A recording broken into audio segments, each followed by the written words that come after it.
Nakatingin ako sa likuran ni Jasper habang tinatahak namin ang daan sa hallway paalis ng school. Napapahintong mga estudyanteng nadadaanan namin para bumati sa kanya. May mga ilan na tumitili sa gilid. Napakurap ako nang bigla siyang huminto dahilan kung bakit din ako huminto. Nang lumingon siya sa akin, nakita kong gumilid ang labi niya na tila ba'y pinipigilang mangiti. Faster, aniya sa walang boses. Agad akong tumalim at naunang maglakad sa kanya. Narinig ko pa ang mahinang pagtawa niya na tila ba ay tuwang-tuwa sa ginawa ko. Lumabi ako sa kaisipang pinagkakatawaan niya ako. Pagkalabas namin ng campus ay naroon si Kim. Nakita ko kung paano nila salubungin ni Jasper ang isa't isa. Nag-bro hug sila habang marahang tinatapik-tapik ni Kim ang likuran ni Jasper. Pinagsingkitan ko ng mata ang nasaksihan ko sa kanila ngayon. Masyado silang close sa isa't isa. Yan ang napansin ko sa kanilang dalawa, mas lalo lang lumalim ang hinala ko na siyang asawa ko. I'm so proud of you, Brute. Ang dami mo ng trabaho. Bodyguard ni Miss Lucita, ngayon guro at isang magaling na VA. Nakangiting ani ni Kim na sinamaan ni Jasper ng tingin. Anong VA? Kamusta ang school? Tanong ni Kim sa akin. Ngumiti ako bago sumagot. Ayos lang. Ayos lang? Lang. Bakit? Anong ibig niya sabihin? Wala bang live action doon? Napaisip ako sa sinabi niya. Tumingin ako kay Jasper at nakitang masama pa rin itong nakatingin kay Kim. Agad namang tumawa si Kim. Halatang peke. Kidding. Anyway, tayo na. Aya niya sa amin at nagmamadaling pumasok sa sasakyan. Huminga ako ng malalim, saka sumunod sa kanya. Kain muna tayo. Medyo gutom na rin kasi ako eh. Sabi ni Kim habang binabaybay namin ang daan patungong bayan. Nasa likuran kami ni Jasper magkatabi. Hindi ko nga pala naitanong kung bakit si Kim na naman ang sumundo sa amin ngayon. Agad na kinuha ni Jasper ang kamay ko at pinagsiklop to. May kung ano sa damdamin ko nang mapamilyar ang kamay niya. Kung hindi ko alam na si Jasper tong katabi ko, masasabi kong asawa kong humawak sa kamay ko ngayon. Pinagsiklop niya ang mga palad namin. What do you think? Bulong niya. Kinuha kong kamay ko sa pagkakahawak niya at lumayo sa kanya ng konti. Nandito si Kim, bulong ko. Malakas ang tibok ng puso ko. Mas lumakas ang hinala ko na siya at si Mr. Cheng ay iisa. Gusto kong malaman ng lahat kaya nakapagdesisyon na ako na lalaruin kong laro na gusto niya. Kailangan ko lang humanap ng pruweba na iisa sila ni Mr. Cheng. At kapag napatunayan kong iisa sila, mawawala ko sa buhay niya. Kung hindi niya ipapaintindi sa akin kung bakit niya to ginagawa.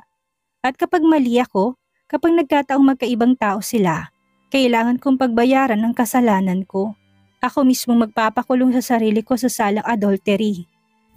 Pagbabayaran ko ang kasalanang nagawa ko dahil kung magbubulag-bulagan ako sa nangyayari ngayon, mababaliw ako, nakakahiya sa mga tao, kay inay, kay Isaac at sa namayapa kong ama. Ayos lang sa akin, Kim, sagot ko at ngumiti na makitang sumilip si Kim sa salamin sa harapan. Alam kong inobserbahan niya kami ni Jasper kaya nakita ko kung paano siya ngumisi. Nang makitang lumayo ako kay Jasper kanina. Kim, Aldrich and even Mayor Gamboa knew about this. Ayaw ko intindihin pero na mapagtagpi-tagpi ko mga bagay-bagay. Kinilabutan ako sa mga katagang binitawan ni Mr. Cheng. Yung sinasabi niyang takot siyang mawala ako sa buhay niya, ayaw kong isipin na may mas malalim pa siyang rason kung bakit nasabi niya yon. Na parang matagal na niya akong kilala. Na parang bang matagal na niyang hinihintay na lumapit ako sa kanya. Na pumasok ako sa buhay niya. Pinagsawalang bahala ko itong ngunit lahat ng damit ko sa bahay niya. Nagkataon lang ba na lahat ay kasya sa akin? Na para bang sinadyang ipagawa para sa akin? Pinagsawalang bahala ko lang yan dati pero ngayon hindi ko na alam. Pakiramdam ko ngayon bago pa man ako tumuntong sa bahay niya ay kilala na niya ako. Pagkababa namin sa isang Filipino resto, agad ako dumikit kay Jasper. Medyo nabigla rin ako sa ginawa ko pero nako-conscious akong pumasok dahil mukhang pang mayaman ng resto. Naka-business suit lahat at talatang may dating ang mga taong pumapasok sa loob. Napakapit ako sa braso niya. Agad na sumipol si Kim na makitang ginawa ko. Napabitaw ako bigla. I'm sorry, nahihiya akong pumasok. Mukhang pang mayaman kasi eh. Mahinang bulong ko na narinig nilang dalawa. Gusto mo bang ipasara natin yan? Agad na umangal si Kim sa sinabi ni Jasper. Hey Brood, you mean ngayong araw lang, right? Tila'y kinakabahang sabi ni Kim sa katabi ko. Ako naman ang nagpakurap-kurap sa dalawa. Ipasara, he's capable on doing that? Oo. Kung siya nga si Mr. Cheng, hindi malabo. Sagot ng isang bahagi ng isip ko. On the other hand, halata ang gulat sa mukha ni Kim. It seems like sineryoso niya sinabi ni Jasper. At hindi ko rin nakitaan na nagbibiro nga siya nung sinabi niya yun kanina. And with that, I assume that Jasper is not just the man that I think he is. He's mysterious, just like my husband. Ngumiti ako sa dalawa. Ayos lang, and besides, paano mo ipapasara yan, Jasper? Milyones bang kinikita mo sa school at sahod bilang bodyguard ko para kaya mong bayaran isang araw ng ganyang kalaking resto? Natamimi silang dalawa ni Kim. Halatang nagulat sa sinabi ko. Mas lalo lang nilang inapuyan ang hinala ko sa kanya. Sa bibig na mismo nila nang galing ang katotohanang hinahanap ko. Tayo na. Agad silang kumilos but this time tahimik na si Kim habang taimtim naman akong pinagmamasdan ni Jasper. Pagpasok namin sa loob ay nagulat ako na makasalubong namin si Valentina. Una siyang lumapit kay Kim para bumati saka siya lumapit sa amin. Wala sa sarili kong ibinalik ang kamay ko sa braso ni Jasper. Na tila ba'y sinasabi ko kay Valentina na akin si Jasper. Sinundan ni Valentina ang kamay ko sa braso ni Jasper at nakita kong pagkawala ng ngiti niya. Babe, I'm glad I see you here. May sasabihin sana ako sa'yo. Tumigil sa sandalit pinasadahan ako ng tingin. Nang tayong dalawa lang, pagtatapos niya, mas sumigpit ang pagkakahawa ko sa braso ni Jasper. I'm sorry but he's with me. Bawal mo siyang kausapin at bawal mo siyang tawaging babe. Hindi ko mapigilang hindi magtaray. Ayaw ko talaga sa kanya. Narinig namin ang matunog na halakak ni Kim sa unahan, ngunit hindi ko na inintindi pa. Hinila ko na si Jasper papalayo kay Valentina na masamang tingin sa akin. May gana pa akong magbanta na mawawala ako sa buhay niya. Oras na malaman kong lahat kung ganito kaselos na selos ako kapag nasa paligid si Valentina. Ang gaga ko. Kinagabihan kasama ni Lucita si Mr. Cheng. Nakahiga sila sa kama. Nakatingin ang lalaki sa kisame at klarong-klaro kay Lucita ang kulay asul nitong mga mata. Brown or blue? Alin ba dyan ang kulay ng mata mo, Mr. Cheng? Mga katanungan naglalaro sa isipan ng babae. I can feel your stare, Mr. Cheng said sa mababa nitong tono habang nasa kisame pa rin ang tingin. But Lucita was preoccupied to the point na hindi niya narinig ang sinabi ng asawa. Stop staring, he said when his wife keeps on looking at him. She didn't even blink. Umayos siya ng higa. You've been like this, baby. You don't know what your effects on me, do you? Pupunta ako ng bahay sa Makalawa, sabi ni Lucita at inayos ang pagkahiga katabi ni Mr. Cheng. Birthday ni Isaac bukas ngunit hindi ko alam kung bakit kinakabahan ako. Mahina sabi ni Lucita. Speaking of, I want to offer Isaac a scholarship. Nagulat si Lucita sa sinabi ni Mr. Cheng. Nagulat siya na bibigyan ng asawa niya si Isaac ng scholarship. Ngunit mas nagulat siya na marinig na sinabi nitong pangalan ng kapatid niya. Alam niya ang pangalan ng kapatid ko? Ano nang isip niya na hindi niya maisatinig? Hindi naman kailangan yan, sabi ni Lucita kay Mr. Cheng. I promise you na ako nang bahala sa pamilya mo. Let me do this, wife. Lucita looked at her husband once again before nodded. Ngumiti si Mr. Cheng sa kanya nang bigla itong tumalikod. I'm tired, let's sleep, sabi ni Lucita saka pumikit. Nawalang ngiti sa labi ni Mr. Cheng at pinakatitigan ng likuran ng asawa. Why are you acting like that? Did I do something wrong kanina? Pagkatapos mo ko ipagdamot kay Valentina, ngayon tatalikuran mo ko? Are you serious, baby? Nakagat na lang ni Mr. Cheng ang pang-ibabang labit humiga katabi ni Lucita. Hell, I won't sleep without kissing me you. Dagdag nito't kagad na pinaharap si Lucita sa kanya't kinagulat ng dalaga. Bago pa man niya makareact, dumampi na ang labi ng asawa sa labi niya. Kiss me back, utos nito kay Lucita. Nadadarang na si Lucita sa mabibigat na titig ni Mr. Cheng sa kanya. Dahilan kung bakit walang atubili niyang sinuklian ito ng mainit na halik. Ekspertong naiangat ni Mr. Cheng si Lucita habang hindi pinuputol ang halik. Labi sa labi, dila sa dila. Tila nakukuha na ni Lucita kung paano sabayan ng ritmo sa bawat hagod ng dila ni Mr. Cheng sa labi paloob sa labi niya. Nabubundol ng gitnang hinaharap ni Mr. Cheng ang nasa gitna ng asawa dahilan kung bakit natigilan si Lucita. Nang tignan niyang asawa niya sa lubong ang mga mata nito sa kanya na puno ng pagnanasa na maangkin siya gabi ngayon. I wanna make love with you tonight. Nakaramdam ng init sa loob ng katawan si Lucita na sabihin niya ng asawa niya sa kanya. Agad na siniil ni Mr. Cheng ang asawa na mapagparusang halik. I want proof. Sabi nila kung magtatalik ang tao, mas pagod ang lalaki at mabilis makatulog kaysa sa babae. If tulog siya, may pag-asa kung makita ang mukha niya. Sabi ni Lucita sa kanyang isipan na ngayon nakatingala na. Lay in bed, Mr. Cheng said when he saw his wife covering her face. You can't see me. Humisi si Mr. Cheng. Baby, trust me. I knew you even the single strand of your hair. Trust me. Kahit mawala ng kuryente ang buong mundo, makikilala at makilala kita. Lucita felt something in her chest.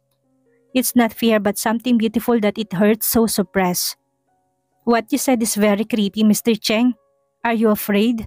Her husband asked. Kinapa ni Lucita ang sarili kung may takot ba siyang nararamdaman. But to her surprise, there's none. Kaya umiling siya. Good, cause I don't want you to be afraid of me.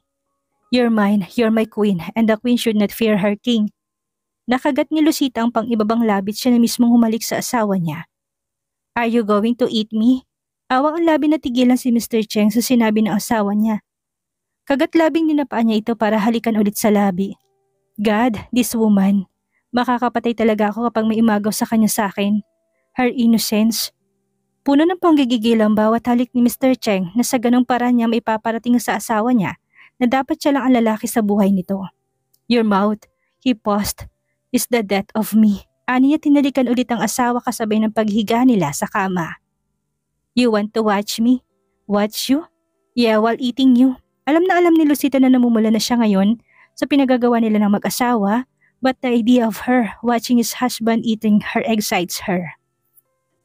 Ba't hindi kita nakikita? We're going to do that near the window. Tumingin si Lucita sa labas, nakita niyang kulog at kidlat na minsan nagbibigay liwanag. Come. Hinila siya patayo ni Mr. Cheng. She knew by now na wala siyang damit dahil sinira ng asawa niya kanina. Nang dumaan sila Lucita sa malaking salamin, kasabay na ng pagkulog at kidlat, nagbigay ng paminsang liwanag dahilan kung bakit nasulyapan niya ang kalahati ng mukha ni Mr. Cheng na nakaharap sa bintana. Jasper, banggit ni Lucita sa kanyang isipan nang makita ang mukha ni Jasper sa kalahating mukha ng asawa niya. Side view, people often notice how sharp or long the nose of a person is. But to Lucita, hindi lang niya napansin kung gaano katangos ang ilong ng asawa niya. Hindi lang niya napansin kung gaano kagwapo ang asawa niya dahil nung kumulog at kumidlat, nung lumiwanag na isang segundong buong silid, nakita niya si Jasper sa mukha ng asawa niya, sa mukha ni Mr. Cheng. It's just a matter of second. Jasper, na malikmata lang ako. Pagdatalo niya sa sarili, but all her senses have taken away when Mr. Cheng hold her hand and guided her to sit on the chair near the window. Panandali ang nawalang isipan niya si Jasper. Na-overpower ng excitement ang agam-agam niya tungkol sa katauhan ng asawa niya. Parang may namumuo sa kalooban ni Lucita na parang lalabas. I think I'm coming, she whispered. Her husband stopped. I want to make love with you, baby. Bulong ni Mr. Cheng malapit sa tenga ni Lucita. She nodded. But with you in blindfold, dagdag ni Mr. Cheng. Agad naisip ni Lucita ang itsura niya na may piring sa mga mata. Sa hindi maipaliwanag na dahilan, mas lalo siyang na-excite nang maisip niya yun. I'd love that. Nagulat si Mr. Cheng when his wife answered that. He expected na hindi si Lucita. He stood up and go to the drawer. Kinuha niyang panyo nandoon, sa kanya siya bumalik sa asawa niya. Itinayo niya si Lucita na nanginginig ang binti. Pumesto siya sa likuran ng asawa. Kinintalan niya muna ng mababaw na halik ang asawa dahilan kung bakit napapikit si Lucita. Shit, she's really beautiful. I'm so proud of myself na nagawa ko pang magpakalayo sa kanya noon. Paano ko nga pala nagawa yun? Anong klaseng binyag, Mr. Cheng? Even her voice, it's simple and nothing special, but every time I hear her talk, it really turned me on. Pakaramdam ko'y inaakit niya ako kahit na hindi naman. No wonder that sometimes I lose control kahit na si Jasper ako sa harapan niya. Namumula si Lucita nang biglang tumahimik ang asawa niya. Mali yata ang tanong ko sa binyag. Tinaas niyang kamay niya para makapa kung nandyan pa ba si Mr. Cheng. Nakagat na lamang niya ang pang-ibabang labi ng makapanyang katawan ng asawa niya. I'm watching you, baby. Kinabukasan nang buksan ni Lucita ang kanyang mga mata ay wala na si Mr. Cheng sa tabi niya. Natulala pa siya ng ilang minuto na ma-realize na nakatulog siya. Hala, nakatulog ako. Hindi makapaniwalang tanong niya sa sarili. Pinalo niya sarili niya sa kagagahang nagawa niya. Sabi mo hindi ka matutulog dahil titignan mo pang mukha niya. So ano to? Bakit nauna pa siyang nagising sa'yo? Kastigo niya sa sarili. Tinignan niya ang sarili at nakita nakasuot na siya ng damit. Tumayo siya at napaaray nang maramdaman ng sakit sa gitnang bahagi ng hita niya. Pagkababa niya ay nakita niya si Jasper na humihikab. Pinagkrus niyang kamay niya at pinagsingkitan ng mata to. Pagod yata, may hinang-ani niya sa sarili. Malamang hindi ka tinantanan sagot din niya. Napatras si Lucita at napasandal sa dingding saka parang maiiyak na sinabunutan ng sarili. Nababaliw na ba ako? Pati sarili ko sinasagot ko na. Naiinis na aniya sa sarili niya. What are you doing? Napatalon sa gulat si Lucita nang biglang tumambad sa harapan niya si Jasper at mariing nakatitig sa kanya.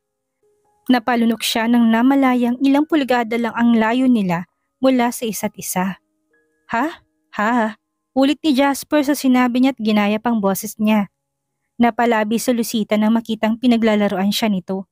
Natatawa si Jasper. Sa kanya't kaagad naninikawan siya ng halik dahilan kung bakit nalaki ang mga mata niya. Good morning, baby.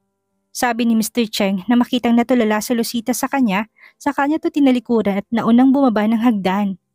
Hindi makapaniwalang sinundan ni Lucita ng tingin si Mr. Cheng. Nasa isip niya si Jasper habang hawak ang labi niya. Dahan-dahan niya itong sinundan pababa. Why did he kiss me? At bakit bothered ako sa halik niya? Anyway, I should cook now.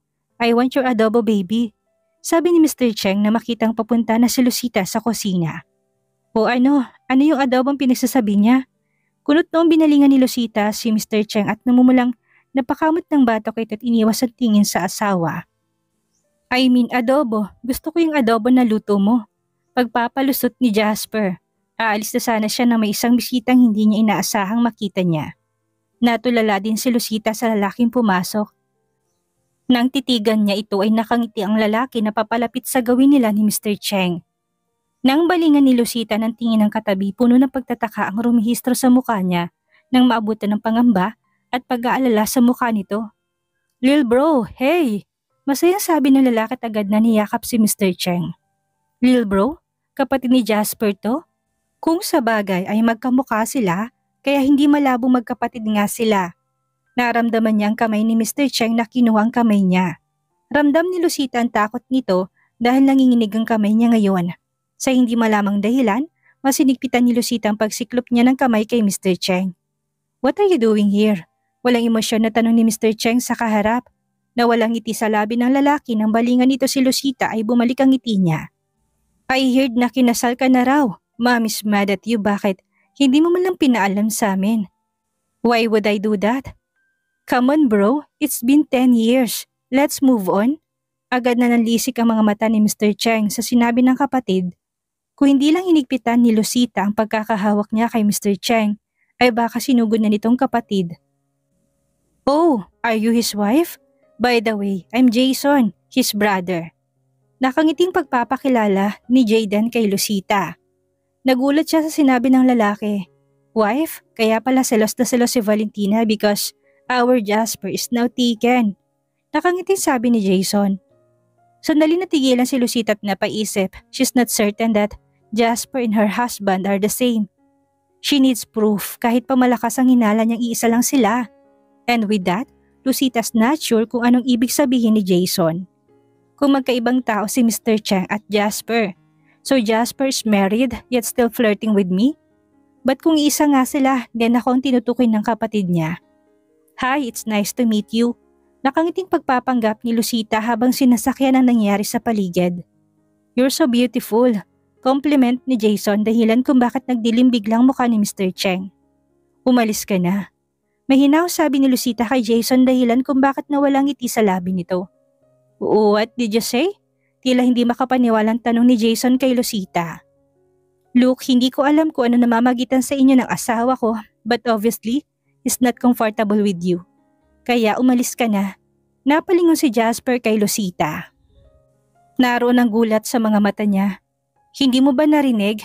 I said kapatid ko siya. Tila naubusan ng pasensyang sabi ni Jason. Alam ko, narinig ko. Ngunit hindi naman ikakaila na ayaw kanya makita. Napanganga si Jason, naroon ang pagkapahiya sa mukha niya. Tumawa siya ngunit napuno ng galit ang mga mata niya. You witch? Kusang umangat ang kamay ni Lucita at nasampal niya si Jason na nagpakalakas-lakas. Dahilan kung bakit malapit itong matumba. Tinuro ng inay sa amin na huwag kaming paapi. Hindi niya ako pinagsalitaan ng masama kaya walang karapatan ng sino man na naganunin ako. Nang bumaling si Jason sa kanya, nakita nila ni Jasper ang namumulang pisngin nito at ang pagtulo ng dugo sa ilong. What did you do? Sigaw ni Jason at akmang susugurin si Lucita nang agad siyang sinuntok ni Jasper sa mukha, dahilan kung bakit napahiga siya sa sahig.